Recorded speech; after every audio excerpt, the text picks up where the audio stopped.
저한테는 이별, 헤어짐은 굉장히 큰 어떤 트라우마 같은 거였거든요.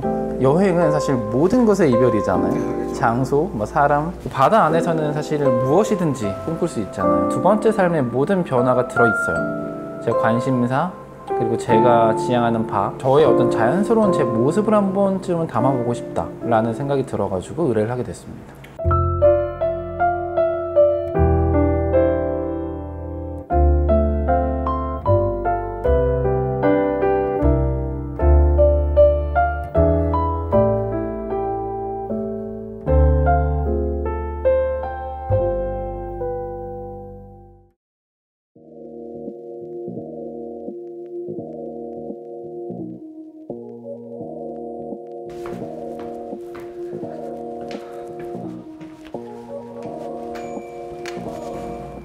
안녕하세요.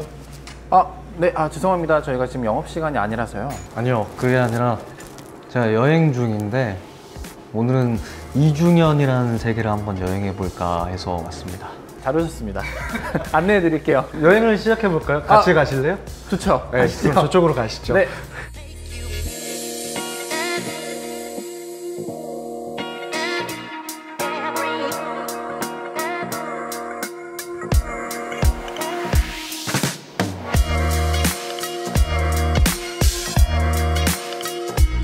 간단하게 자기소개를 편하게 한번 해주시겠어요? 네, 저는 지금 두 번째 삶을 살고 있고 신촌에서 바를 운영하고 있는 29살 이중현이라고 합니다. 두 번째 삶을 살고 계신다고 하신 이유가 있을까요? 작년에 이제 책을 출간을 했어요. 1월 달에 책을 출간하고 2월부터는 두 번째 삶을 살아야겠다. 이 전과는 아예 다른 삶을 좀 살아야겠다라는 생각을 하게 돼가지고 그렇게 두 번째 삶이라는 어떤 칭호를 붙이게 됐습니다. 사실은 이제 준현님에 대한 어떤 얘기를 듣고 제가 또 책을 이렇게 읽어봤습니다. 너무 영광입니다. 제목부터 마음에 들어요. 지구 좀 다녀오겠습니다. 네. 지구 좀 다녀오겠습니다. 이 책이 어떤 내용인지 간단하게 좀 말씀해 주시겠어요? 24살에 떠났던 403일간의 세계여행을 담은 책이고요. 여행에 대한 내용이나 여행지에 대한 내용보단 제 생각과 제 삶, 여행을 하면서 느꼈던 그런 경험들, 여행을 하면서 만났던 사람들과 있었던 에피소드가 모두 담겨 있다고 보시면 돼요. 세계여행을 결심하게 되신 계기는 어떤 게 있을까요? 제가 20살 때 이제 전국 여행을 한번 떠났던 적이 있는데 그때 이제 여행이 주는 이별의 자연스러움이 저한테는 되게 어떤 큰 깨달음이었던 것 같아요. 왜냐면 그 전까지 저한테 어떤 이별이라 그러면 저희 부모님께서 어렸을 때 이혼을 하셔가지고 저한테는 이별, 헤어짐은 굉장히 큰 어떤 트라우마 같은 거였거든요. 무서운 것. 이별을 하지 않기 위해서 저는 관계를 시작을 하지 않았던 편인데 여행은 사실 모든 것의 이별이잖아요. 그렇죠. 장소, 사람. 그래서 여행이 주는 이별의 자연스러움을 제가 경험을 하고 나서 세계여행이라면 내 20대를 여기 다 녹여도 되겠다. 부딪혀봐도 될 만한 어떤 가치다 라는 생각이 들어가지고 다짐을 하게 됐습니다. 혹시 그 이후에 이렇게 책을 쓰게 된 계기가 따로 있을까요? 세계여행이라 그러면은 저한테 요만한 꿈이었던 거예요. 근데 세계여행을 이루는 한국에 온 당일날 어떤 느낌이냐면 요만했던 게 호흡하고 빠져나가 버린 느낌?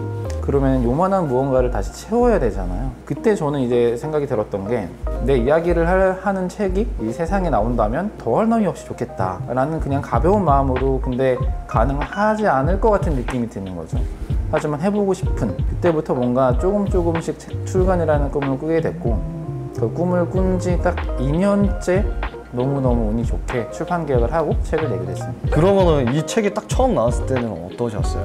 기쁘고 행복한 감정도 당연히 엄청 크게 들었지만 그 2년간 제가 겪었던 어려움이나 불안들, 불확실함 그런 여러 가지 어려움들이 다 사실 이 책이 저는 녹여 들어있다고 생각하거든요. 그래서 약간 후련함? 드디어 내가 2년간의 그 불확실함이 끝났구나. 사실 계약을 하고 책이 정말 이 세상에 나올 때까지만 하더라도 실감을 못했어요. 이게 중간에 뭔가 무산될 수도 있고 뭔가 여러 가지 사고가 있을 수 있잖아요. 이때 정말 이제 약간 후련함이 들었던 것 같습니다. 근데 또 이 책이 베스트셀러로 너무 운이 좋게 또 다시 제가 제일 좋았던 구절 중에 하나가 낯선 장소, 낯선 언어, 낯선 사람 모든 것이 낯선 여행지에서 나는 철저히 혼자가 된다. 혼자인 시간 위에서 여행자는 자신에게 온전히 집중하게 된다. 자신이 얼마나 다양한 표정을 지을 수 있는지 예기치 못한 상황에서 어떻게 행동하는지 알게 된다. 여행은 그간 몰랐던 나의 뒷모습을 만나러 가는 여정일지도 모른다. 이 구절이 너무 이 책을 전체를 대변해주는 아 그래요? 딱 그 내용인 것 같아서 너무 좋더라고요. 감사합니다. 여러 여행지를 다녀오셨잖아요. 세계 여행을 하셨으니까. 네. 나는 여행을 간다면 여기는 지금 다시 가고 싶다. 근데 요즘은 약간 인도가 좀 많이 가고 싶어요. 그러니까 인도를 사람들이 말할 때 중간이 없는 나라다. 정말 좋아하거나 정말 싫어하거나인데 저는 정말 다행히 정말 좋아하는 쪽이어서 바라나시라는 그 도시가 있어요. 겐지스 강이 흐르는 도시인데 이 강에서 사람들이 되게 특이한 게 막 목욕도 하고 세수도 하고 가장 특이한 건 이제 화장도 해요. 장례를 그 강에서 하는데 어떻게 보면은 그들의 삶이고 그들의 죽음이 있는 강이잖아요. 거기에서 막 여유롭게 햇볕 받으면서 귤 까먹는 그런 시간들이 오히려 요즘 막 떠오르더라고요. 그리고 오늘 촬영을 하기 위해서 의상 컨셉을 준비해달라고 부탁을 드렸는데 오늘 의상 컨셉 뭔지 한번 설명을 해주시겠어요? 오늘 의상 컨셉 일단 사실 제가 옷을 정말 안 사는 편이거든요. 네. 이번 촬영을 위해서 특별히 샀다는 걸 좀 이따 어필하고 싶고 이번에 약간 좀 산뜻한 봄과 여름 사이의 계절감을 좀 표현을 하고 싶었고요. 어떤 산뜻하고 하늘거리는 느낌을 좀 표현하고 싶었습니다. 노란색이 되게 잘 어울리세요. 처음 입어본 색이에요. 노란색. 진짜요? 네. 패션 하시는 분한테 좀 약간 조언을 구해가지고 샀는데 보람이 있네요. 아우, 오늘 되게 열심히 준비하셨네요. 그럼요. 저희가 오늘 만나 뵙기 전에 가장 생각나는 사진 한 장과 그 이유에 대해서 한번 말씀을 부탁드렸는데 사진에 대한 설명 간단하게. 제가 지금 살고 있는 원룸을 뽑았고요. 4평도 되지 않는 되게 작은 원룸인데 이 작은 원룸 안에는 두 번째 삶의 모든 변화가 들어있어요.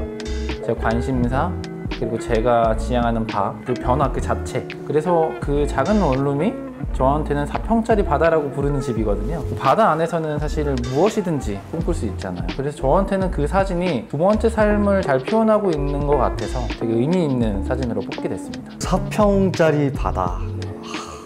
역시 작가님이시라 표현이 남다르시네요. 준현님이 생각하시기에 준현님의 매력 포인트는 뭐라고 생각하세요? 일단 신체 보이는 제 손바닥이고요.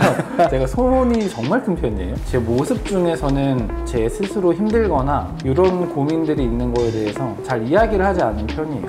사실 이건 단점일 수도 있는데 저한테는 그게 되게 어려운 일이거든요. 막 힘들고 누구한테 기대고 싶고 이러면 이야기를 하고 싶잖아요. 제 힘듦이나 고뇌 여러 가지 그 상념들을 전이하고 싶지 않아서 일단 잘 갈무리하고 내가 괜찮아졌을 때 웃으면서 재밌게 이야기할 수 있는 어떤 영웅남처럼 이야기하는 편? 그게 그래도 나름 저한테는 제 마음에 드는 모습이다 이런 생각이 듭니다. 오늘은 웃는 모습들을 많이 보면 좋을 것 같고 고뇌하시는 생각을 하시는 모습도 한번 담아보면 좋을 것 같네요. 사진 촬영을 이렇게 의뢰하신 이유는 어떤 이유일까요? 카메라로 제 사진을 찍는 거, 특히 셀카를 찍는 거는 정말 저한테는 너무너무 힘들고 낯선 일이거든요.